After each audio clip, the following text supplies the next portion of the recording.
Soteriología, hermanos. Soteriología, la doctrina de la salvación. Una de las... no es que haya alguna doctrina que no sea importante, pero de entre todas las doctrinas, una muy importante, una de las más importantes, es esta justamente, esta de la soteriología, porque va a tener muchas implicaciones, no solamente para nuestra fe, también para el ministerio, para muchas cosas. Entonces, de plano yo les puedo decir, nosotros tenemos como iglesia me refiero, tenemos una soteriología reformada, ¿sí? Orientada para ese aspecto. Es decir, creemos en las doctrinas de la gracia, creemos que la salvación no se pierde, creemos que el autor y el consumador de nuestra salvación es el Señor. Sé que la teología reformada tiene algunos otros aspectos en cuanto a la escatología. Si alguien tiene curiosidad en cuanto a la escatología, sí somos dispensacionalistas clásicos, pero en cuanto a la soteriología, sí, más orientados a lo que vendría a ser una fe reformada, ¿no? De plano no somos arminianos, de plano no creemos que la salvación, y vamos a hablar de eso, pero de plano no creemos que la salvación se pueda perder. Digo porque hay iglesias bautistas que son arminianas, por si acaso, ¿no? Hay iglesias bautistas arminianas. Bueno, nosotros no somos de ese grupo. Creemos que la salvación no se pierde y tenemos fundamentos teológicos y bíblicos para sustentar tal situación. Este domingo y en la siguiente noche teológica vamos a continuar en la soteriología porque hay mucho pan por rebanar dentro de esto.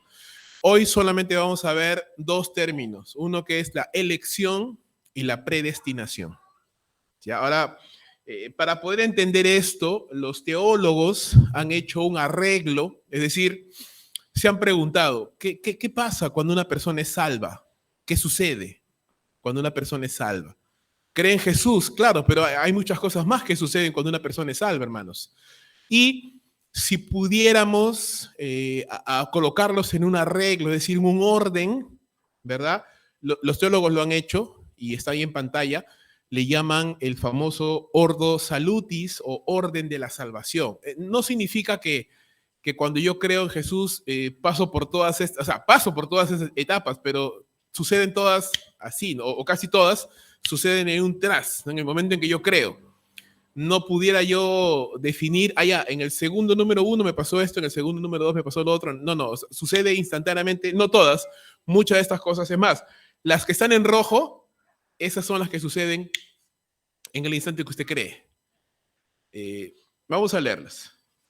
En el orden, que es simplemente un arreglo que los teólogos han hecho para poder entender qué sucede cuando, o cómo se obra ese tema de la salvación, está la elección en primer lugar. La elección no ocurre en el momento que nosotros creemos. La elección ya ocurrió en la eternidad pasada, ya ocurrió antes de que exista el tiempo, antes de que exista nada. Cuando no había nada, cuando solo había Dios, Dios eligió. Y luego vamos a entrar más en detalle. Pero la elección ocurre antes. Luego, en el tiempo, en la esfera y la dimensión del tiempo, es decir, en nuestra vida terrenal, en algún momento hemos sido incrédulos, ¿verdad? Por alguien diga, no, yo todavía lo soy. No, ya lo hemos sido, hermanos. No, ya hemos sido. Pero en algún momento el Señor nos ha llamado a la salvación por medio de la predicación del Evangelio. Alguien nos predicó, alguien nos invitó a una iglesia, escuchábamos otra vez, de alguna o varias maneras. Escuchamos el Evangelio y los teólogos denominan a esto llamamiento eficaz, es decir, en el momento, porque Dios nos está llamando constantemente, pero uno de esos momentos en los que Él nos llama es donde nosotros queremos efectivamente. Ese es el llamamiento eficaz. En ese momento nosotros somos regenerados, es decir, somos hechos nuevas criaturas. En ese instante también nosotros somos convertidos, somos salvos, pasamos de las tinieblas a la luz, pasamos de ser hijos de Satanás a hijos de Dios, pasamos de ser injustos a ser justificados, o sea, obra ese cambio en nuestras vidas. En ese instante también somos adoptados hijos suyos por medio de la fe, ¿no? Somos adoptados en la familia de Dios. Y en ese instante somos santificados posicionalmente, es decir, somos declarados justos y somos declarados santos delante del Señor. Y ahí empieza un proceso de santificación progresivo, diario, que no va a terminar sino hasta cuando el Señor nos llame a su presencia o venga para llevar a su iglesia, en el cual seremos santificados de manera total. Ahí también vemos la perseverancia. Si es que el Señor no viene antes de nuestra muerte, entonces moriremos como creyentes, y la muerte para nosotros simplemente es pasar a la presencia de Dios, estar con Cristo, ¿no? Como decía Pablo, y en algún momento sí ya todos los creyentes seremos glorificados, ¿no? Ese es más o menos el orden de las cosas que suceden desde el inicio hasta el fin. Las que están renombradas o subrayadas o coloreadas de rojo son las que ocurren en el instante de la salvación. Hay muchas cosas más, pero digamos que esas son las principales, que ocurren en el momento en que yo soy salvo. Luego vamos a ver eso. Primero vamos a detenernos en lo primero, en la elección, porque sin elección no hay salvación. Es decir, si Dios no me ha elegido, yo no puedo ser salvo. Y esa es la piedra que diferencia, la piedra de toque que diferencia. Esto del calvinismo y el arminianismo es una batalla de ideas teológica, pero que es mucho más antigua. No se remonta a Juan Calvino y Jacobo Arminio, sino se remonta mucho más allá. Estos hombres vivieron más o menos en el 1600 aproximadamente, pero eso se remonta mucho más allá, hasta tan temprano como el 400 aproximadamente, más allá incluso, ¿no? Cuando vemos, por ejemplo, a este padre de la iglesia, Agustín de Hipona, obispo de Hipona, del norte de África, y a otro hombre llamado Pelagio. Pelagio enseñaba que los seres humanos no hemos sido corrompidos totalmente, sino que tenemos cierta luz en nuestro interior y que simplemente lo único que hace Dios cuando nos salva es como que encender esa luz, ¿no? Como que darnos un empujoncito para nosotros poder creer. Estoy simplificando un poco lo que él creía. Él básicamente no creía en la depravación total, ¿no? Él no creía que el ser humano era pecador completamente, que estaba inhabilitado para creer. Agustín, todo lo contrario. Agustín decía, no, el ser humano es imposible, es incapaz de creer por sí mismo. Entonces, ese debate entre el agustinianismo, llamémoslo así, y el pelagianismo, se cerró, llamémoslo así, en un concilio, el concilio de Cartago, donde declararon hereje a Pelagio y a sus seguidores y a sus enseñanzas. Pasaron los siglos y volvió a reavivarse otra vez el debate, ahora con Juan Calvino y con Jacobo Arminio, que decían lo mismo. Juan Calvino defendía el agustianismo, es decir, que el ser humano es incapaz de creer por sí mismo, ¿no? Y él postulaba esto. Por el contrario, Jacobo Arminio decía que no, que el ser humano tiene parte en la salvación, y como tiene parte en la salvación también la puede perder. No, Dios no nos ha predestinado, sino que cada uno elige. Y en todo caso, si la palabra predestinación existe en la Biblia, simplemente es porque Dios nos predestina sabiendo que vamos a creer o no. Es decir, Dios mira en el futuro y dice, no, yo lo elijo a él porque yo sé que va a creer en el futuro. Vamos a ver que eso no es tan cierto tampoco. El debate sigue hasta el día de hoy, hermanos.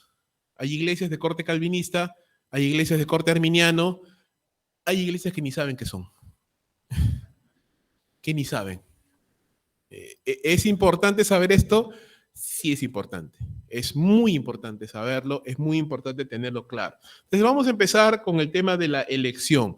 Si pudiéramos definirlo así, simple y sencillo, la elección, hermanos, es un acto de Dios, obviamente soberano, porque todo lo que Dios hace es soberano, es un acto de Dios antes de la creación, antes de que fueran creadas las cosas, mediante el cual Él elige a algunas personas para ser salvas.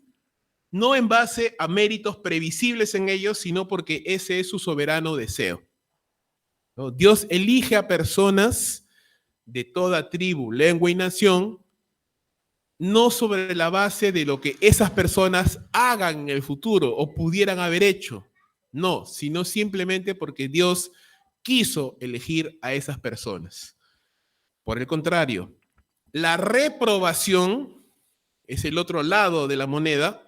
Es otra vez una decisión soberana de Dios, también desde antes de la creación, de pasar por alto a algunas personas, decidiendo con tristeza no salvarlos y castigarlos por sus pecados y de esa manera manifestar su justicia.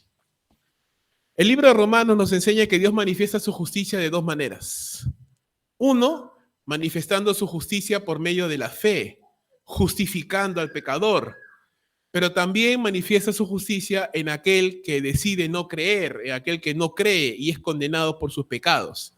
Y Dios es justo en ambos casos. Entonces, algo que no podemos obviar, porque, y vamos a verlo ahorita en los versos bíblicos, no podemos obviar, no podemos esconderlo. La Biblia enseña claramente que es así. Dios elige, ha elegido personas a las cuales Él va a salvar y a los demás los ha dejado pasar por alto. Luego vamos a ver las objeciones, ¿no? Porque hay personas que se molestan con esto y dicen, no, ¿cómo es posible? Un Dios bueno no puede elegir personas para la condenación. Pero nótese que nunca he dicho que Dios elige personas para condenar. He dicho claramente que Dios elige a los salvos y a los que no los pasa por alto. Es decir, usted imagínese la masa de la humanidad. ¿Estamos? ¿Hay algún justo en esa humanidad? Nadie, ¿verdad? Si Dios no hubiera hecho absolutamente nada, ¿qué hubiera pasado con toda la humanidad?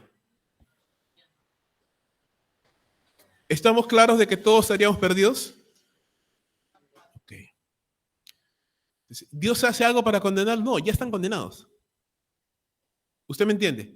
Dios no hace nada para condenarlos, ellos ya están condenados. Por eso que el Evangelio de Juan capítulo 3, verso 18 en adelante nos dice, el que no cree ya ha sido condenado. Es decir, no va a ser condenado, él ya está condenado porque no cree, porque vive una vida separada de Dios como todos los seres humanos. Entonces, de esa humanidad pecadora, que toda va rumbo a la condenación, lo que Dios ha hecho es tomar hombres de toda tribu, lengua y nación, eligiéndolos sobre qué base, sobre la base de su soberana voluntad. No por méritos, ni por color de piel, ni por dinero, no, simplemente porque Él quiso y Él escogió. Y sobre esos que Él ha escogido, Él los llama y Él asegura su salvación, Él asegura su preservación, Él asegura su glorificación, porque claramente la Biblia dice que Él es el autor y el consumador, es el que la empieza y es el que la termina. En este tipo de personas, y luego lo vamos a ver en más detalle, Él se glorifica porque se glorifica en personas que iban al infierno y que los ha salvado. ¿Qué pasa con el otro grupo de personas? Y ese tal vez es el trago más duro para las personas que no entienden esto. Dios también se glorifica, hermanos. ¿Cómo así? Porque Dios castigará justamente a los que han permanecido y permanecen en un estado de incredulidad, de dureza de corazón. Dios es injusto entonces, pues ¿cómo va a hacer esto? No, Dios no es injusto, hermanos. Porque si Dios fuera justo, nadie sería salvo. ¿Usted me entiende? O sea, si vamos a hablar del estricto término de justicia, nadie sería salvo porque todos están perdidos. Dios no ha sido justo, ha sido misericordioso. Amén. No, entonces debería salvar a todos. El universalismo, ¿verdad? El universalismo nos enseña que Dios debe salvar a todos. No, pero la Biblia dice, vamos a mirar con detalle esos versos. La Biblia dice que Dios salva a todos, que Dios quiere salvar a todos. ¿Seguro? Vamos a ver. Primero, ¿quedó claro la elección? Es el acto soberano de Dios desde antes de la creación por medio del cual Dios elige a personas para ser salvas, para mostrar en ellas su misericordia, su bondad, su amor. Luego vamos a ver los versos. La reprobación, que es el otro lado de la moneda, es el hecho por el cual, el acto soberano por el cual Dios los pasa por alto. No los condena porque ya están condenados. Simplemente los pasa por alto. No tiene una relación personal con esas personas. Ellos siguen su camino y van rumbo a la condenación. ¿La Biblia enseña acerca de la elección? Por supuesto que sí. Miren lo que dice Hechos capítulo 13, versículo 48. Era algo que para los creyentes del primer siglo estaba bien claro. ¿Qué dice la Escritura? Hechos capítulo 13, verso 48. Los gentiles oyendo esto se regocijaban y glorificaban la palabra del Señor. ¿Y creyeron quiénes? Todos los que estaban ordenados para vida eterna. Entonces, para Lucas, como para los primeros discípulos, no era extraña la idea de que Dios tenía gente que Él ya había preordenado que iban a ser salvos. No era extraña la idea para ellos de que Dios había escogido personas para ser salvos. Seguimos. Mira lo que dice Romanos capítulo 8, verso 28 al 30. Y sabemos que los que aman a Dios, todas las cosas les ayudan a bien. Esto es, a los que conforme a su propósito son llamados. Porque a los que antes conoció, también los predestinó. Vocablo griego, prorizo. Prorizo. Que se encuentra, y voy a ser un poquito más técnico acá, en una forma de aoristo activo indicativo. ¿Qué significa esto? Un hecho consumado. Normalmente la forma verbal del aoristo, así como nosotros en el español tenemos pasado, presente, futuro, ¿verdad? El griego tiene pasado, tiene aoristo más que pasado, tiene aoristo, tiene presente, tiene imperfecto, tiene futuro, tiene perfecto, varios tipos de tiempos. Entonces, algunos, el presente sobre todo, indica temporalidad. El aoristo indica una situación concluida, igual que el perfecto. Indica una situación concluida, una situación que ha sido hecha ya, culminada. Entonces, este verbo, prorizo, nos quiere decir que Dios ya lo hizo en la antigüedad, en la eternidad, sin que nosotros, y eso es lo maravilloso, sin que usted y yo existiéramos aún, pero existíamos en la mente de Dios, en sus propósitos, Él ya nos conoció. Por eso es que, por ejemplo, el Jehová, el Señor, le dice a Jeremías, yo te conocí desde el vientre de tu madre. Antes de que tú nacieras, yo te conocí y te di por profeta a las naciones. Pero espérame, era un embrión todavía. El Señor ya lo conocía. El Señor ya tenía una relación, un vínculo. Entonces, cuando dice la Biblia que Dios te conoce, no solamente es el término conocer nuestro, ¿no? ¿Conoces ese patita? Claro, sí lo conozco, lo he visto. No. Conocer, en el término bíblico, a veces es un eufemismo para la relación sexual, pero en otras situaciones es una manera de decir que hay una relación con esa persona. Y yo lo conozco. Yo sé quién es él. ¿Me entiendes? Entonces, antes de que nosotros existiéramos siquiera, ni nuestros padres, ni nuestros antepasados, Dios dice, ya los conoció. Ya tenía una relación, una intimidad, eras objeto y eres aún objeto del amor de Dios. Por eso es que el Señor nos dice en el libro de Oseas, le dice a su pueblo, con amor eterno te he amado. ¿Verdad? Entonces, nosotros podemos haber empezado a amar al Señor, bueno, de repente hace 5, 10, 15, 20 años, no lo sé, pero Dios te ha amado siempre. Amén. Dios te ha amado siempre. Desde antes que tú existieras, Él ya te amaba. Te amaba. Tú eras un objeto, no en el mal sentido de la palabra, eras un objeto de interés, es decir, una criatura, una creación especial. Te conoció. ¿Y por qué te conoció? Te predestinó, te preordenó, te eligió. Te eligió para vida eterna. Dice, para que fuesen hechos conforme a la imagen de su Hijo, para que Él sea el primogénito entre muchos hermanos. Y a los que predestinó, y acá viene la seguidilla, ¿no? A los que predestinó, Él los llamó, y a los que llamó, justificó, y a los que justificó también glorificó. Entonces, asegurado todo el orden de la salvación de aquellos que han creído en el Señor Jesucristo. Una vez más, otro pasaje muy importante que habla acerca de la elección es Efesios capítulo 1. Mira lo que dice el verso 3, es clarísimo. O sea, no hay forma de que yo pudiera maquillarlo, decir, no, eso no significa predestinación. No, es imposible. Bendito sea el Dios y Padre de nuestro Señor Jesucristo, que nos bendijo con toda bendición espiritual en los lugares celestes en Cristo, según nos escogió en Él antes de la fundación del mundo. Ya más claro que eso ni el agua, ¿verdad? Según nos escogió en Él antes de la fundación del mundo, dice, para que fuéramos santos y sin mancha delante de Él, habiéndonos otra vez predestinado. Habiéndonos predestinado. Una vez más, el vocablo griego prorizo, solo que ahora está en un aoristo activo participio, pero al final es un aoristo igual, es un hecho consumado, para ser adoptados hijos suyos por medio de Jesucristo. Y acá dice claramente, según el puro afecto de su voluntad. Entonces, Dios no te ha elegido porque él sabía que en 1999 me iban a predicar el evangelio y yo iba a creer. Dijo, él va a creer, así que lo elijo. No. Él no me eligió o no te eligió a ti porque dijo, este va a ser un buen muchacho, va a ser una buena chica, hay que salvarlo. No. Según el puro afecto de su voluntad, hermano. Y eso es increíble. El ser humano normalmente amamos a los que se ganan nuestro cariño, ¿verdad? Nos cuesta mucho entender esto del amor incondicional. Nos cuesta un poco entender que amar a alguien que ni conocemos. Dios te amó incondicionalmente, sin que tú existieras aún. Amén. Vuelvo a repetir lo que dije en su momento. Tú puedes haber empezado a amar a Dios hace poco tiempo, pero Dios te ha amado siempre. Y yo tal vez más adelante tengo un bajón, tengo un momento de frialdad y mi amor con el Señor no sea tan intenso como antes, pero Dios me ama siempre y me amará siempre. Amén. Mira lo que dice Pablo a los tesalonicenses, 1 Tesalonicenses capítulo 1, verso 4.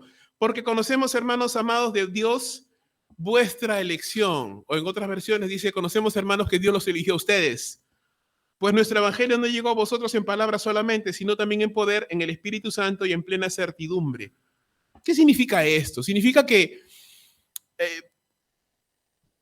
la conversión de una persona tiene que suceder por medio de la predicación del evangelio. Es decir, el evangelio tiene que ser predicado para que una persona escuche el evangelio, porque la fe viene por el oír y el oír la palabra de Cristo. Pero ese es el lado humano del asunto. Es decir, tiene que haber un predicador o alguien que le predique a una persona. Pero en el lado espiritual, por así decirlo, si Dios no hace la obra de regeneración en esa persona, usted le podrá predicar todos los días de su vida y esa persona jamás se va a convertir. Mira lo que dice 2 Corintios capítulo 4. Este es un bonus, no te lo voy a cobrar. Verso 3, 2 Corintios 4:3. Pero si nuestro evangelio está aún encubierto, entre los que se pierden está encubierto, en los cuales el Dios de este siglo cegó el entendimiento de los incrédulos, para que no les resplandezca la luz del evangelio de la gloria de Cristo, el cual es imagen de Dios. Porque no nos predicamos a nosotros mismos, sino a Jesucristo como Señor y a nosotros como vuestros siervos por amor de Jesús. Porque Dios, que mandó que de las tinieblas resplandeciera la luz, y Pablo está pensando en el Génesis, es el que resplandeció en nuestros corazones para la iluminación del conocimiento de la gloria de Dios en la faz de Jesucristo. La obra de la salvación, Pablo la compara a la obra de la creación. Dios en la creación, ¿qué hace? Él crea las cosas, como dicen, ex nihilo, de la nada. Dice, sea la luz, y automáticamente fue hecha la luz. De lo que era tinieblas, porque recuerdas lo que dice, en el principio todo estaba desordenado y vacío y el Espíritu de Dios se movía sobre las aguas. Y Dios dijo, hágase la luz, y fue hecha la luz, y comenzó a ordenar todo. Ya, Pablo está diciendo, algo similar sucede en el corazón de un ser humano. El corazón del incrédulo está cegado por Satanás. Es imposible, es incapaz. Efesios capítulo 2, verso 1 nos dice que el incrédulo está muerto en sus delitos y pecados, espiritualmente muerto, incapaz, inhábil, inepto, inútil, espiritualmente hablando. Se le predica y hermanos, los que ya tenemos algo de experiencia predicando el evangelio, ¿cuántas veces hemos predicado a personas? ¿Verdad? Pero a veces sucede que de pronto algo pasó. Y esa persona empieza a decir, oye, yo quiero más de la palabra, yo quiero leer la Biblia, quiero ir a la iglesia, quiero empezar a orar. Y tú dices, ¿y este qué le pasó? ¿Qué le picó? No le picó nada. Se salvó. Dios lo salvó. Dios hizo una obra en el corazón de esa persona. Así como en la creación, en medio de las tinieblas de ese corazón, resplandeció el conocimiento. Dios le regeneró, le hizo una nueva criatura. Esa persona creyó y fue salvo. Entonces, lo que dice acá en Tesalonicenses es eso, ¿verdad? Hermanos, nosotros conocemos que Dios los eligió, dice, y el evangelio no llegó a ustedes solamente en palabras. Es decir, no solamente fui yo predicándole, sino que llegó en el poder del Espíritu de Dios. Y esa es la dualidad, hermanos. Por eso que siempre decimos, cuando vamos a predicar el evangelio, yo tengo que esforzarme, tengo que conocer las técnicas, tengo que conocer los textos, tengo que predicar, pero mi labor es completamente inútil si el Espíritu de Dios no obra en esos corazones.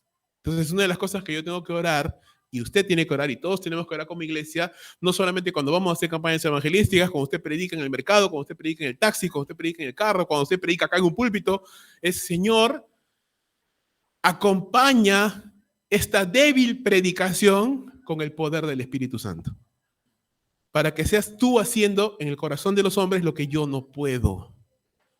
Es decir, hermano, en la predicación usamos la homilética, el arte de predicar.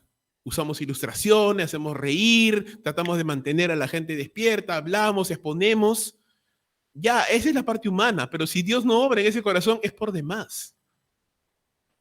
Una cosa no aluna a la otra. Entonces, entonces si Dios obra, entonces ya, pues que Dios haga, yo no hago nada, ¿no?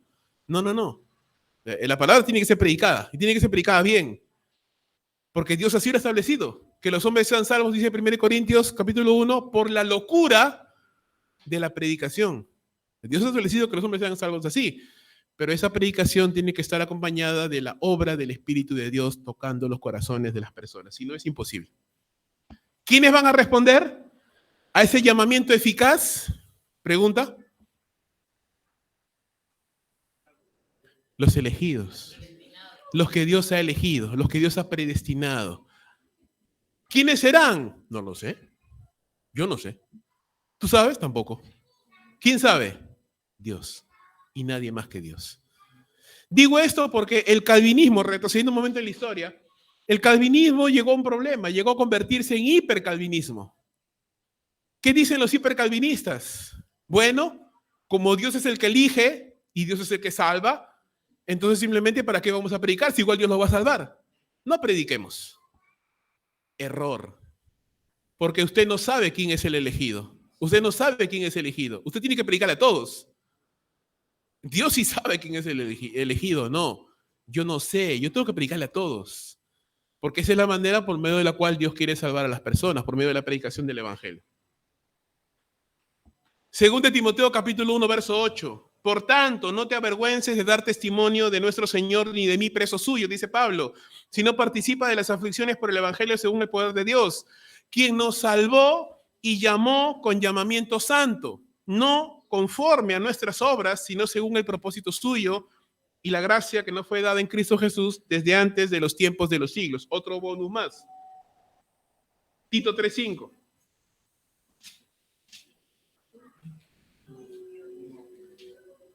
Tito, capítulo 3, verso 4. Pero cuando se manifestó la bondad de Dios nuestro Salvador y su amor para con los hombres, nos salvó, no por obras de justicia que nosotros hubiéramos hecho, sino por su misericordia, por el lavamiento de la regeneración y por la renovación en el Espíritu Santo. ¿Ve? ¿Hay algo que yo pueda hacer para ser salvo? No, no hay nada. ¿Hay algo que usted pueda hacer para que otra persona sea salva? Tampoco. Bueno, lo mejor que podemos hacer es orar por esa persona.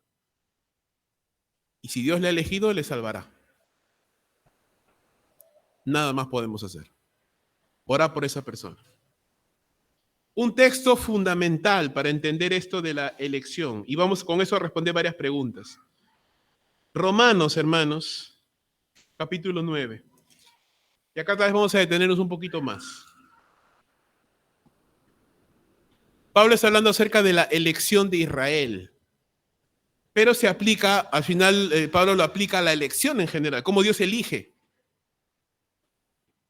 Mira lo que dice verso 1, verdad digo en Cristo, no miento, y mi conciencia me da testimonio en el Espíritu Santo, que tengo gran tristeza y continuo dolor en mi corazón, porque desearía yo mismo ser anatema, separado de Cristo por amor a mis hermanos, que son mis parientes según la carne, que son los israelitas, de los cuales vienen la adopción, la gloria, el pacto, la promulgación de la ley, el culto y las promesas, de quienes son los patriarcas y de los cuales según la carne vino Cristo, el cual es Dios sobre todas las cosas, bendito por los siglos. Amén. Pablo está diciendo cómo quisiera yo perderme si con eso pudiera salvar a mis hermanos israelitas. Ellos han tenido grandes bendiciones. Han recibido la ley, han recibido los patriarcas, los profetas, han visto los milagros de Dios, han visto la gloria de Dios en el Sinaí, han visto la tabla de los 10 mandamientos escrita con el dedo de Dios. Tremendas bendiciones que los israelitas han tenido. Y sin embargo, los israelitas son incrédulos hasta el día de hoy, ¿verdad? ¿Qué pasó? Mira lo que dice el verso número 6. No es que la palabra de Dios ha fallado. Es decir, no es que la ley, la palabra, las promesas, los patriarcas, los profetas no tenían poder. No es que Dios no tiene poder. No, sino que no todos los que descienden de Israel son israelitas. Aún había elegidos dentro del pueblo de Israel. El pueblo de Israel pensaba que por ser descendiente de Abraham, automáticamente eso significaba ser parte del pueblo de Dios. Pablo dice, no. No es un tema genético, no es un tema racial, es un tema espiritual. No todos los israelitas de pura cepa de sangre son al final pueblo de Dios, no todos. Mira lo que dice. Ni por ser descendientes de Abraham son todos hijos, sino dice, en Isaac te será llamada descendencia. Usted sabe que Abraham tuvo 2 hijos, no solamente uno. Ismael, ¿verdad? Y todos los ismaelitas no son pueblo de Dios. En Isaac sí. Y de Isaac tampoco, porque Isaac también tuvo 2 hijos, Jacob y Esaú. Y de la línea de Esaú tampoco, solo Jacob. ¿Me entienden? Entonces se va disgregando el número de personas escogidas. Veamos. Esto es, no los que son hijos según la carne son los hijos de Dios. Ya acá está generalizando, ¿no? Ya está yendo al principio general. No todos los que son hijos según la carne son hijos de Dios, sino los que son hijos según la promesa son contados como descendientes, porque la palabra de la promesa es esta: por ese tiempo vendré y Sara tendrá un hijo. Y no solo esto, sino también cuando Rebeca concibió de uno, de Isaac nuestro padre, pues aún no habían nacido, ni habían hecho aún bien ni mal, para que el propósito de Dios conforme a la elección permaneciera, no por obra, sino por el que llama. Se le dijo, el mayor servirá al menor, como está escrito, a Jacob amé, mas a Esaú aborrecí. Entonces Pablo está utilizando 2 situaciones. Está mostrando, Sara tuvo, llamémoslo así, 2 hijos. Bueno, tuvo uno realmente, ¿no? Pero el otro lo prohijó, es decir, lo tomaba como hijo suyo, a pesar de que no era suyo. Ismael. Pero Ismael no fue el hijo de la promesa. Ismael fue el hijo de la carne, ¿no? De la incredulidad. Y Dios dijo, no, por ese lado no. Lo voy a bendecir, sí, porque es tu hijo, pero él no es el hijo de la promesa. ¿Quién era el hijo de la promesa? Isaac. Porque fue el que Dios proveyó. A pesar de que ambos eran ancianos, Dios proveyó el hijo de la promesa. Este Isaac tuvo una mujer que se llamaba Rebeca y Rebeca era estéril, usted recordará.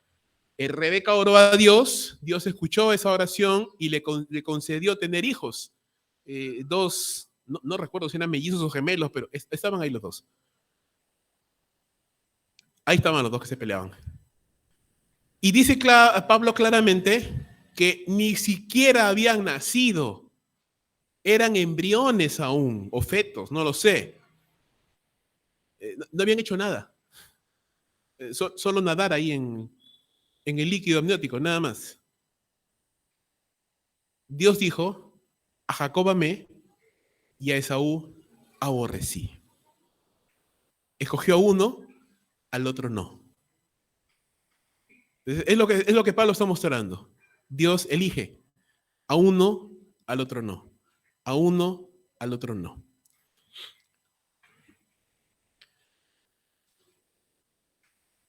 Jacob. La sorpresa no es que aborrezca a Esaú, la sorpresa es que ame a Jacob. Si Dios eligiera por méritos, Jacob no sería candidato. Usted sabe quién era Jacob, engañador, ¿verdad? ¿Jacob era mejor que Esaú? No era mejor que Esaú. Dios lo escogió. ¿Por qué? Mira lo que dice claramente. Para que el propósito de Dios conforme a la elección permaneciera no por las obras, sino por el que llama. Es decir, Dios elige a quien Él quiere. Y Dios decidió elegir a Jacob y no a Esaú. ¿Pudo haber elegido a Esaú? Sí pudo, pero no quiso. Eligió a Jacob. Primera entonces, interrogante, ¿no? Ahí salta un personaje imaginario y dice, pero no, Pablo, a ver. está eligiendo a un bebé que ni siquiera ha nacido y al otro no. Es injusto. Dios es injusto. Claro, nuestra mente humana pensaría esto, ¿verdad? Pero no ha hecho nada, ni ha nacido siquiera. No, Dios, un poquito injusto eres. Poquito. Pablo dice, ¿qué pues diremos? ¿Que hay injusticia en Dios? De ninguna manera. Y para responder eso pone otro ejemplo más. Pues a Moisés le dice el Señor, tendré misericordia del que yo tenga misericordia y me compadeceré del que yo me compadezca, es decir, de quien yo quiero. Depende de Dios, no del hombre. Así que no depende, dice, del que quiere ni del que corre, sino de Dios que tiene misericordia. Verso 17, porque la Escritura le dice a Faraón, para esto mismo te he levantado, para mostrar en ti mi poder y para que mi nombre sea anunciado por toda la tierra. De manera que de quien quiere tiene misericordia y al que quiere endurecer, endurece. ¿A qué se está refiriendo Pablo acá? Usted recuerda la historia del Éxodo, ¿verdad? Dios levanta a Moisés, que no era tampoco un hombre inocente, hermanos. Moisés mató a una persona, ¿verdad? No era inocente Moisés. Pero Dios le escogió, le dijo, tú vas a ser el libertador de Israel. Y Moisés puso excusas, que Señor, que no, que tartamudo, que mira, que esto, que el otro. Yo te llamé. Anda, porque yo te escogí. Moisés va. Y usted conoce la historia. Vamos a hacer la historia larga, un poco corta. ¿Qué pasa con Faraón? ¿Acepta rápidamente lo que Moisés le dice? No. Es más, a veces parecía que quería ceder. Decía, ya. Porque Moisés, ¿qué le decía? Déjanos ir a adorar a Dios y volveremos. Y una de las primeras cosas que el faraón dijo, no, ustedes están ociosos, eso es lo que pasa, que adorar a Dios, ya, vayan a trabajar más. Y ahora ya ni siquiera le vamos a dar paja para que hagan el ladrillo. Busquen su propia paja. Es decir, agravó la esclavitud sobre ellos. Y ahí comenzó el tema de las plagas. Y Dios le decía a Moisés, ve y dile, esta plaga va a venir, y esta plaga va a venir, y esta plaga va a venir. Entonces, en algunas plagas, más que en otras, Faraón como que retrocedía, decía, ya, ¿sabes qué? Vayan. Pero después recapacitaba, no, dice la Biblia, Faraón endurecía su corazón. Pero en otros textos decía, Jehová endureció el corazón de Faraón. A veces él mismo lo endurecía, a veces Dios lo endurecía. El punto es de que Faraón no cedía. Y no cedió hasta el final. No cedió hasta la última plaga, la de los primogénitos. Cuando cede y ya, Egipto estaba destruido ya. ¿Por qué? Para esto te he levantado, dice, para mostrar en ti mi poder y para que mi nombre sea anunciado por toda la tierra. Es decir, el Señor pudo haber hecho fácil, hermano. Hacía así, y Faraón cambiaba de manera de pensar y decía, por favor, váyanse, sin plaga, sin nada. Pero Dios quería mostrar su poder en los juicios. No vamos a entrar en tanto detalle, pero cada juicio es un juicio a una deidad egipcia. No son arbitrarios esos juicios. Usted sabe que los egipcios eran politeístas y creían en muchos dioses. Cada juicio de los 10 plagas era un juicio a una deidad de los egipcios. Por ejemplo, ¿recuerda usted la plaga de las tinieblas? Es en un juicio al dios egipcio Ra, del sol, ¿verdad? Y muchos otros más. Entonces, en cada uno de esos juicios, Dios está mostrando su poder y está haciendo que su nombre sea conocido y anunciado sobre la tierra. Déjame decirte algo que de repente te va a choquear, pero al final lo vas a entender, espero. Hay algo que Dios desea sobre todas las cosas, más que cualquier otra cosa. Su gloria. Darse a conocer. Usted dirá, pero ¿cómo? Eso es egoísta, eso es altanero. En un ser humano caído, sí, eso es altanero. En el Dios perfecto, único, que no hay nadie como Él, es lo justo. ¿Usted me entiende? Porque no hay nadie por encima de Dios. ¿No cantamos? Tú eres digno de toda la gloria. Es que no es un canto, es verdad. Dios desea que su nombre sea conocido, que su nombre sea anunciado en las naciones, que todos sepan que existe un Dios verdadero. Como decía Daniel, como decía Nabucodonosor, que todos teman y tiemblen ante el Dios de Daniel. Eso es lo que Dios más desea que cualquier otra cosa. Y no está mal, no es pecaminoso porque no hay nadie más por encima de Dios. En nosotros sí es pecaminoso porque ¿quién soy yo? Para desear la gloria, para desear ser conocido.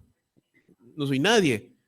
En el caso de Dios no, porque no hay nadie más como Él. Él es único. ¿Usted me está entendiendo?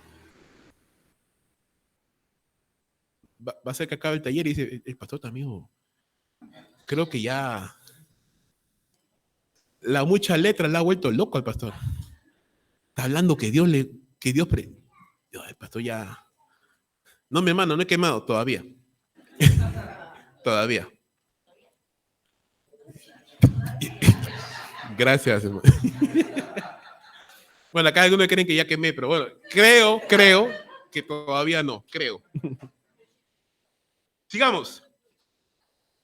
Entonces, Dios levanta a Faraón para mostrar su poder.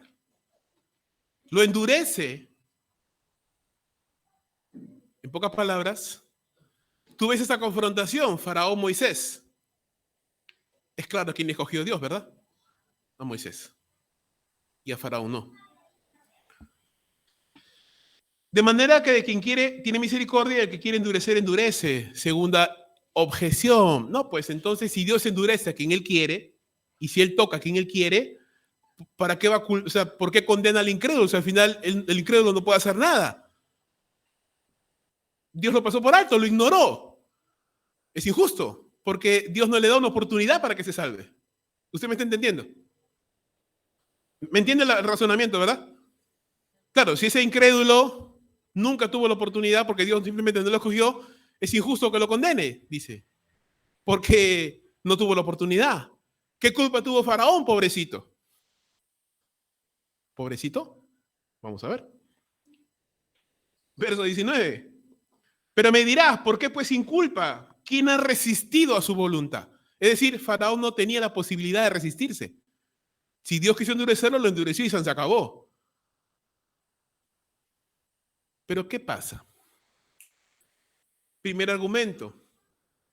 ¿Cuál era la condición natural de Faraón? Incrédulo, ¿verdad? Tenía la posibilidad de reflexionar y decir, oye, yo creo que estoy siendo muy duro con Moisés. Yo creo que debo recapacitar. ¿Tenía esa posibilidad? No. ¿Cómo? Pues era incrédulo. ¿Qué dice la Biblia acerca del incrédulo? ¿Cómo está su entendimiento? Entenebrecido, muerto en sus delitos y pecados, incapaz de razonar, de entender. ¿Me entiende? O sea, era imposible que Satanás, que Faraón por sí mismo pudiera recapacitar y decir, a ver, creo que estoy siendo un poquito duro con Moisés. Total, hemos crecido, no, pobre Moisés. Moisés, ven para acá, vamos a conversar. No tenía esa posibilidad porque él era un incrédulo.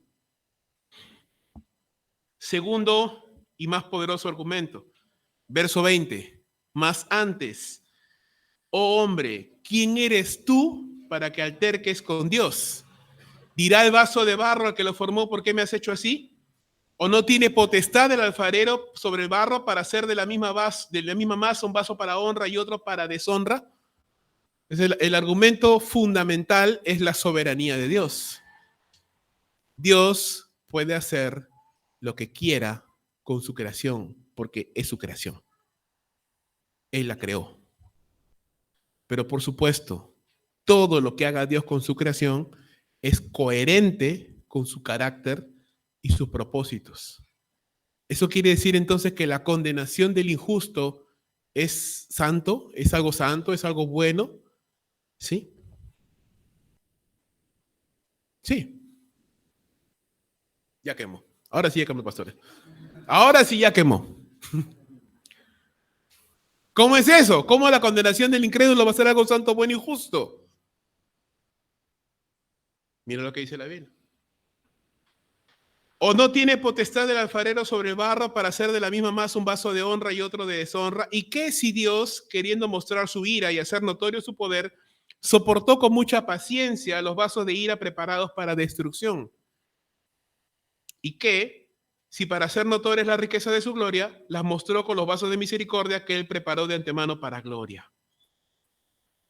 ¿Qué está diciendo Pablo? Que de la humanidad, hay hombres que Dios ha soportado o soporta con paciencia porque son vasos de ira. Incrédulos, pues. Y Dios los soporta con paciencia. No los juzga inmediatamente, no los destruye. En su gracia común les permite vivir. El sol sale sobre justos e injustos, les da alimentos, permite que vivan en su mundo, a pesar de que lo blasfeman, a pesar de que le dan la espalda, a pesar de que lo niegan, a pesar de que lo rechazan, lo soporta con paciencia y en el futuro los condenará justamente por sus pecados. En ellos, dice Pablo, Dios muestra su ira y hace notorio su poder, su justicia retributiva, ¿no? Su justicia que castiga, su justicia que aplica la justicia, valga la redundancia. El otro grupo de personas que Dios le llama vasos de misericordia, que Pablo le llama vasos de misericordia, es este grupo de personas a las cuales Dios ha salvado, los escogidos, y en ellos Dios muestra su gloria, la riqueza de su gloria, de su misericordia, de su amor, al escoger a estas personas que estaban destinadas a la destrucción y salvarlas. En ambos casos, Dios está mostrando algo. En uno, su justicia retributiva, su ira, su poder, y en otros, su paciencia, su misericordia y su justicia salvadora, ¿no? Él aplica la justicia en la persona de Cristo. Mejor dicho, Cristo gana la justicia para estos creyentes. ¿Qué te parece?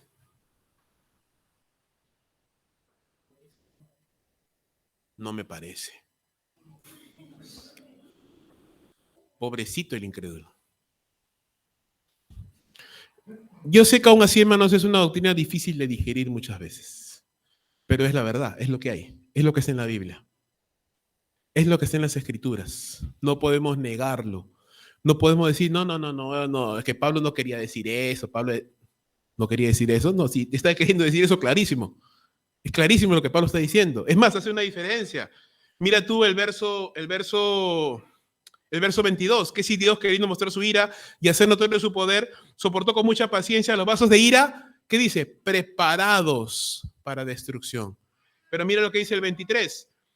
Y para hacer notoria la riqueza de su gloria, las mostró con los vasos de misericordia que él preparó de antemano. Hay una diferencia.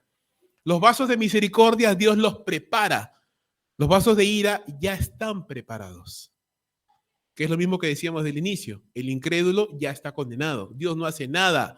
Dios no condena, hermanos. Es decir, Dios no los manda al infierno. Dios no dice, no, ya tú te vas al infierno, a ti te salvo. No. Él toma personas para salvación. Simplemente a los demás los deja seguir su camino. Como hubiera hecho con todos, pero gracias a Dios que no lo ha hecho con todos. Sino que ha salvado, ha escogido hombres de toda tribu, lengua y nación para ser salvos. ¿Por qué Dios lo hizo así? ¿Por qué? Pregúntale cuando llegues al cielo. ¿Qué te voy a decir yo, hermano? El Dios soberano quiso hacerlo así. Y en ambos casos mostrar su poder, mostrar su misericordia, mostrar su justicia. ¿Puede hacerlo? Sí, puede hacerlo. Él es Dios, él puede hacer lo que quiera. ¿Qué pasa en el sistema arminiano? El sistema arminiano pone la autoría de la salvación en el hombre. Reduce a Dios al papel de alguien que simplemente responde una oración. Es decir, cree en Jesús, recibe a Jesús en tu corazón, ven a Cristo, Él es un caballero, Él no te va a obligar.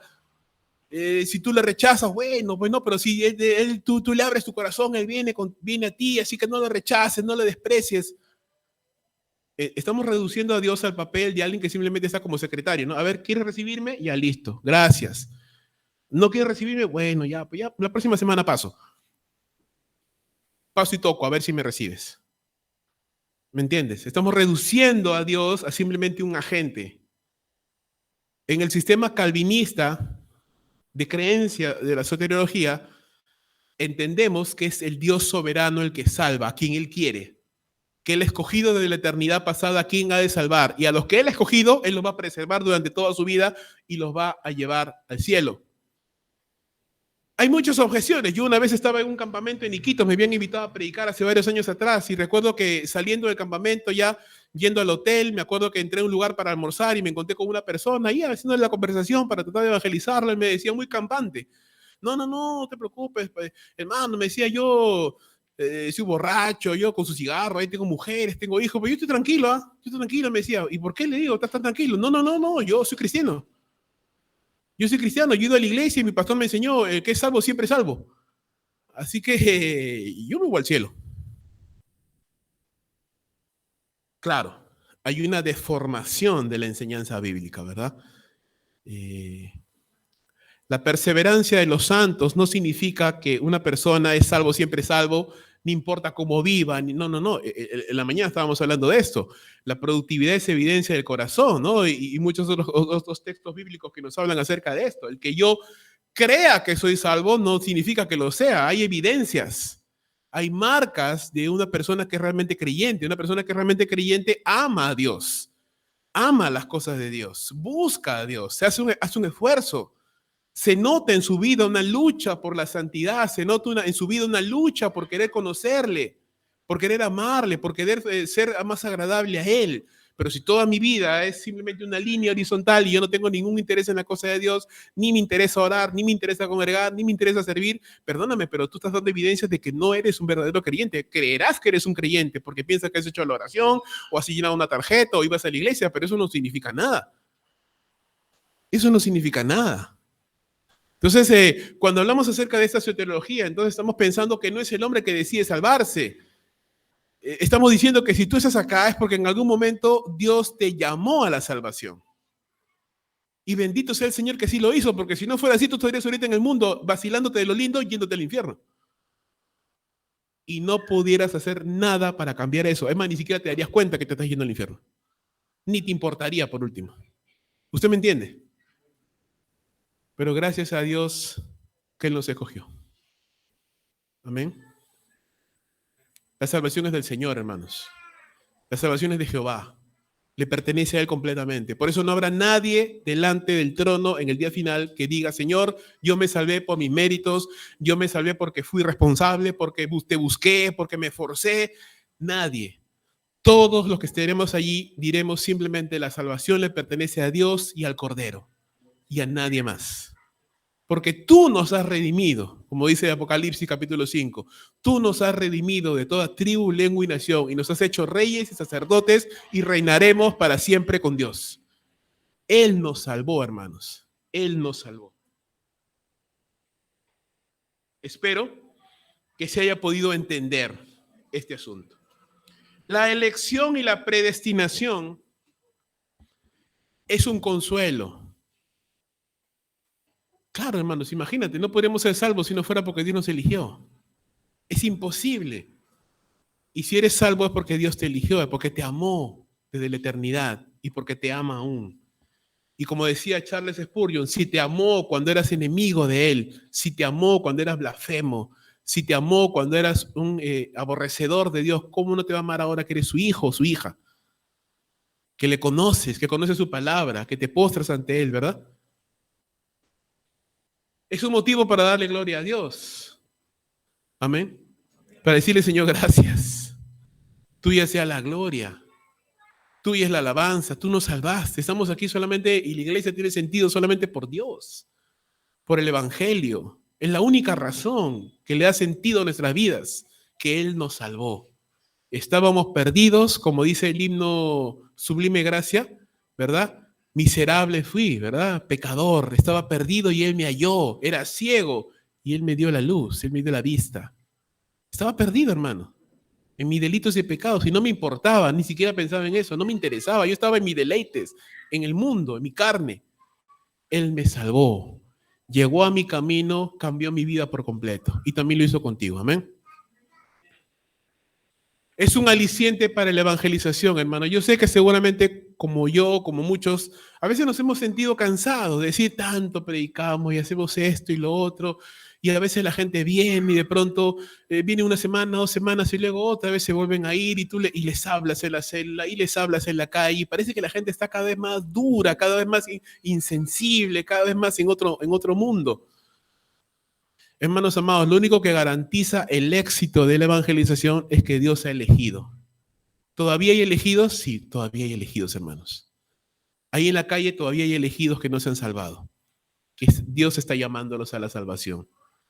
Si no hubiera la garantía de la elección, hermanos, la evangelización sería una labor inútil, porque si Dios no los ha elegido, ¿quién los va a hacer cambiar de opinión?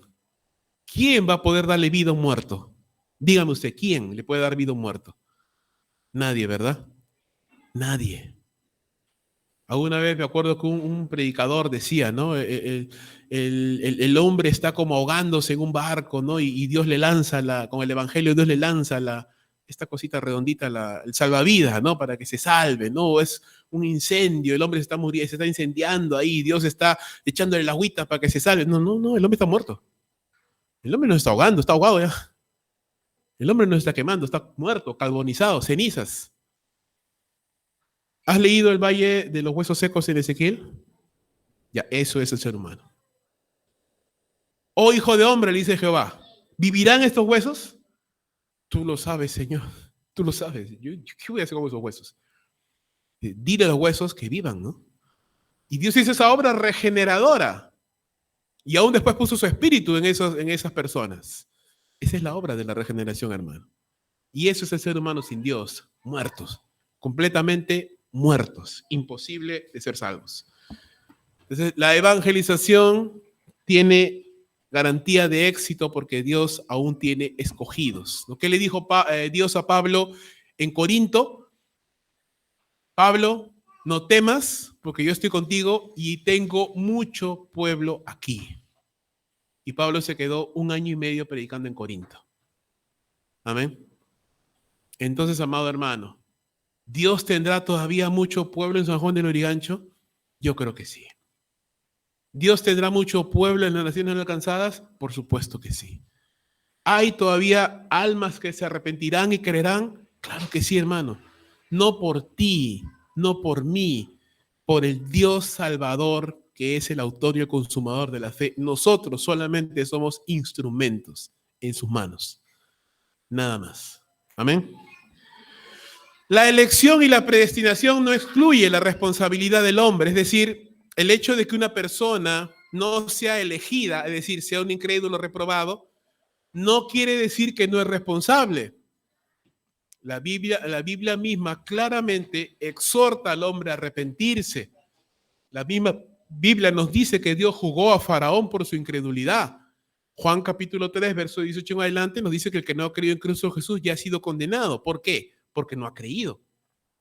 Entonces, la elección no excluye la responsabilidad del ser humano, que a pesar de su incredulidad, el ser humano puede profundizar más en el pecado. No todos los pecadores están al mismo nivel, hermanos. Hay pecadores que se hunden en el pecado, que son de tremendo tropiezo para otros, aún para los creyentes.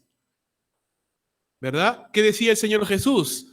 Ay de aquel que haga tropezar a uno de estos pequeñitos. Mejor sería que se ponga una rueda de molino y que se tire al fondo del mar. ¿Qué significa eso? Que hay responsabilidad igual de esa persona al ser tropiezo para otros. La elección no excluye el llamado a la salvación en la predicación del evangelio. No, todo lo contrario. Cuando predicamos el evangelio hay que llamar a la salvación. Pero no podemos llamar a la salvación de una manera equivocada. No podemos decir, arrepiéntete, no, mejor dicho, recibe a Jesús en tu corazón. Mira que si tú no lo recibes, ya no te preocupes, Él no te va a obligar. No, hermanos. No vemos a los apóstoles predicar así. Simplemente ellos decían, arrepiéntete y cree en el nombre de Jesús. A veces, y esto surgió a raíz en el siglo XIX, a raíz de los televangelistas y los evangelistas en masa, como D.L. Moody y otros, que predicaban a tanta cantidad de personas que para poder saber quiénes se convertían o no, inventaron esto de la tarjeta de decisión. Decían, bueno, si tú has creído en Jesús, llena esta tarjetita de decisión y ya eres salvo, ¿no? Entonces, de alguna manera eso deformó en lo que, bueno, ahora ya casi no se usa, pero antes se usaba, ¿no? Y decíamos, a ver, levanta, ¿quién ha creído en Jesús? A ver, levante su mano, veo tu mano, ¿no? Ya eres salvo. Veo tu mano, eres salvo. Veo tu mano, eres salvo. Llena tu tarjeta, ya eres salvo. Y no necesariamente. No necesariamente, porque de repente esa persona ese día estaba sensible, algo le pasó, y de pronto levantó su mano simplemente porque se sentía identificado. ¿Y qué pasaba? Muchas veces estas personas, con el paso del tiempo, se desaparecían, se iban para atrás, porque no habían sido salvos verdaderamente. ¿Qué es lo que deberíamos hacer? Predicar el evangelio, llamar al arrepentimiento, invitar a la persona a que venga a Cristo y animarle en un discipulado. Allí es donde se va a notar si la persona realmente ha sido salva o no. Porque cuando usted le habla en el discipulado, le habla acerca de las verdades bíblicas, le habla del evangelio, ahí usted se da cuenta si esa persona realmente ha sido salvo o no, si entendió o no, o de plano está usted perdiendo el tiempo porque no entiende, no es salvo. Ahí se ve, en el proceso. Cuando esa persona empiezas tú a evidenciar los cambios en su vida en el largo del tiempo. La salvación sucede en un momento, pero tú no sabes en qué momento, pues ni yo tampoco, porque no es que se te prende un foquito y dice, eres salvo. No, simplemente tú te sigues viendo igual, pero algo ya cambió adentro y empieza a evidenciarse. La elección y la predestinación no es algo fatalista, no quiere decir que ya todo está predestinado y ya y por demás es intentar evangelizar o nada, porque al final ya todo está dicho. Sí, ya todo está dicho con respecto a la salvación, por si acaso. No es que Dios ha predestinado todo lo que vas a hacer en tu vida, que vas a comer, que te vas a vestir, con quién te vas a casar. No, no, no. Lo que está predestinado es tu salvación, nada más.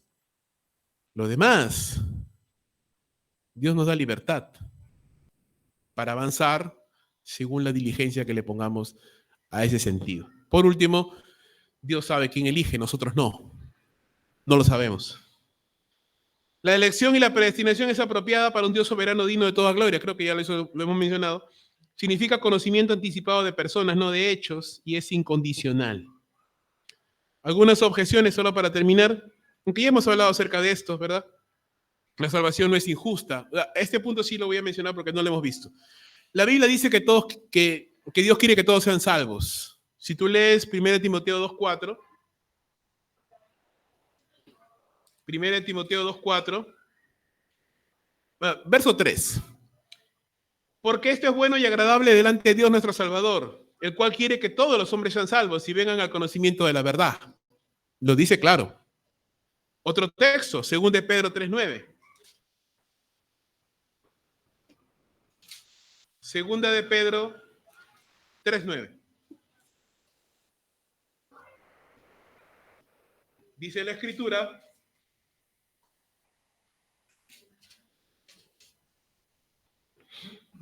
el Señor no retarda su promesa, según algunos la tienen por tardanza, sino que es paciente para con todos, no queriendo que ninguno perezca, sino que todos procedan al arrepentimiento. Pareciera, ¿verdad? Pareciera decir que Dios quiere que todos se salven, que nadie se pierda. Como un Dios que elige quiere que todos se salven.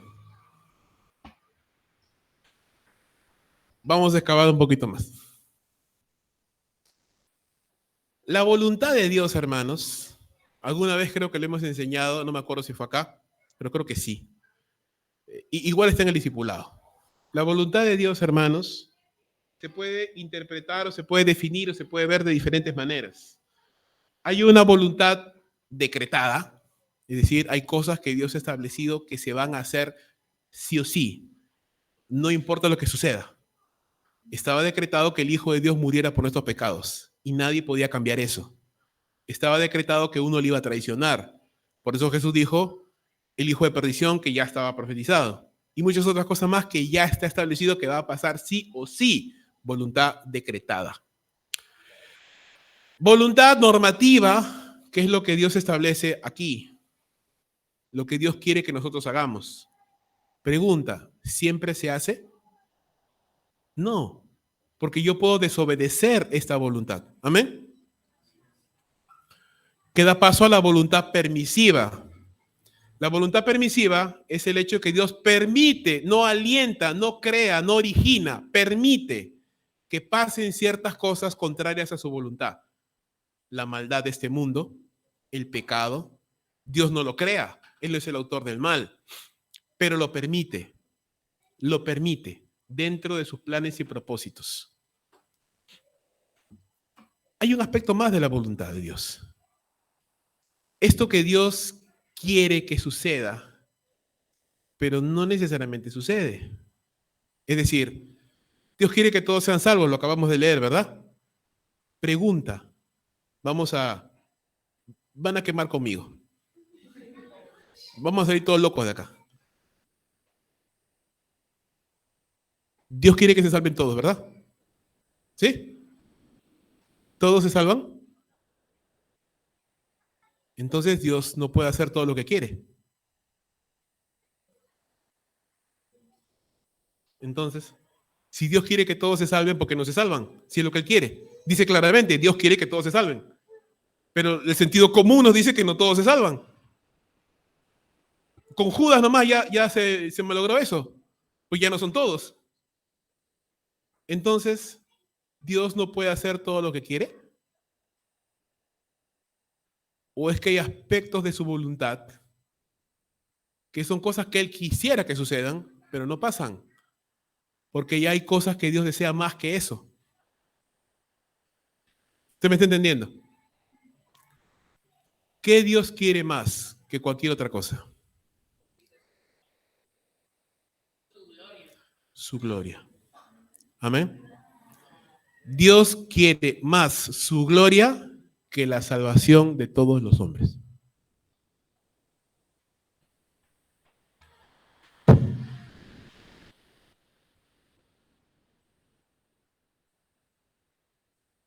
Porque si Dios quisiera la salvación de todos los hombres, más que todas las cosas, créeme, todos serían salvos. Pero no habría necesidad de la predicación, no habría testimonios, no habría conversiones, no habría iglesia perseguida, no habría nada, pues. Todos son salvos, así.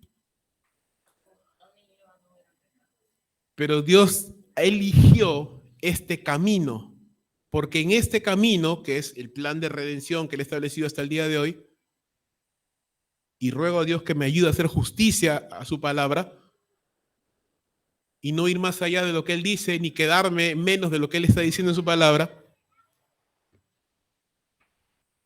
en la salvación de los perdidos y en la reprobación de los no elegidos, Dios está mostrando su gloria, haciendo notorio su poder, dando a conocer su nombre a las naciones, mientras muchos son salvos, mientras otros son puestos a un lado. ¿Me entiende usted? ¿Dios quiere que todos los hombres sean salvos? Sí, pero no sucede. Dios quiere que el hombre no peque, pero peca. Dios quiere que haya justicia. ¿Qué dice la palabra del Señor? Sacrificios no quiero. ¿Qué quiero? Misericordia, justicia, paz. ¿Sucede? No sucede, hermano. No sucede. ¿Va a suceder? Sí, va a suceder, pero ahorita no sucede. ¿Por qué? Porque en este plan de acción, en este plan de redención, en esta meta narrativa de la redención, en esta gran historia de la redención, este es el mejor camino que Dios ha escogido para que su nombre sea glorificado, para que los perdidos sean condenados, para que los creyentes elegidos sean salvos. Usted recordará esta película Endgame. No. Infinity War. Qué bueno, me mira con cara así como extraña. Está bien, usted es creyente, no la ha visto. Yo soy el pecador. En esa película Infinity War, había un superhéroe ahí que era medio mago o algo así, y tenía la posibilidad de viajar en el tiempo, o sea, de adelantarse en el tiempo, para buscar múltiples, en todas las posibilidades, un camino que conduzca a la victoria. ¿Sabe de qué estoy hablando? ¿O me está mirando con qué están hablando el pastor? Ya quemó el pastor, ya.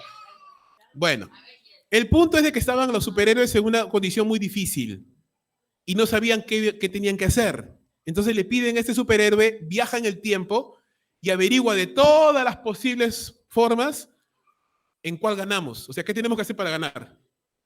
Entonces él va y viaja en el tiempo, hace toda su maroma ahí, y dice, de 14.000 millones de intentos, ya. ¿Cuántas ganamos? Solo en una. Solo hay una posible combinación de sucesos que nos da la victoria. Todas las demás fallamos. ¿Por qué te estoy diciendo esto?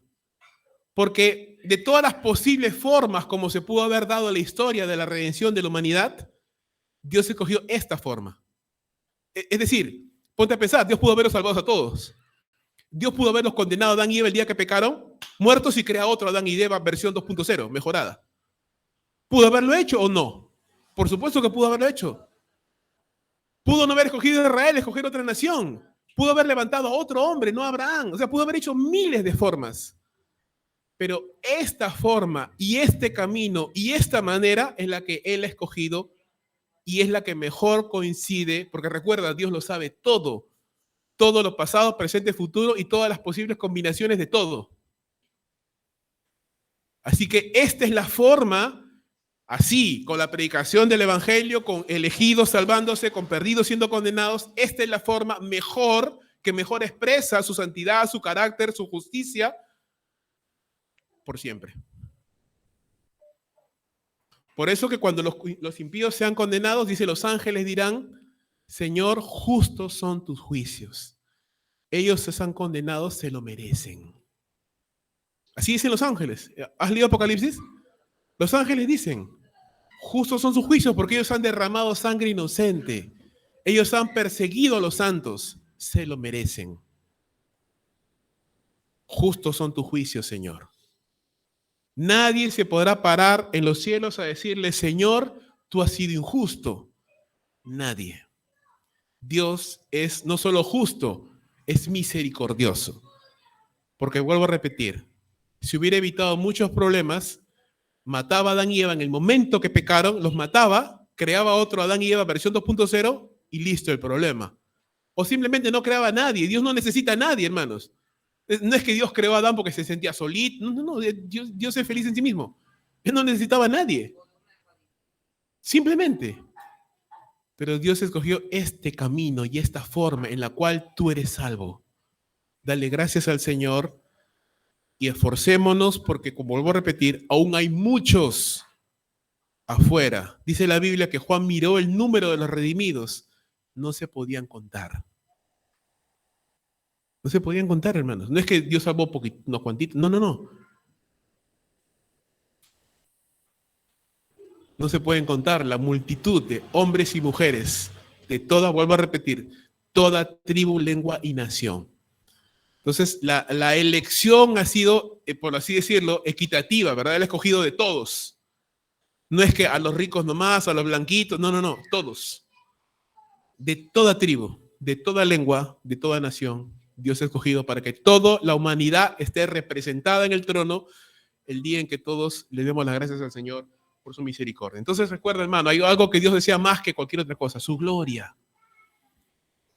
Y su gloria se manifiesta en los elegidos y también se manifiesta en los que son condenados. Así es la forma como está escrito en la Biblia, así es. Y tenemos que confiar, hermanos, que esa es la mejor manera que Dios ha dado para que se den las cosas. Amén.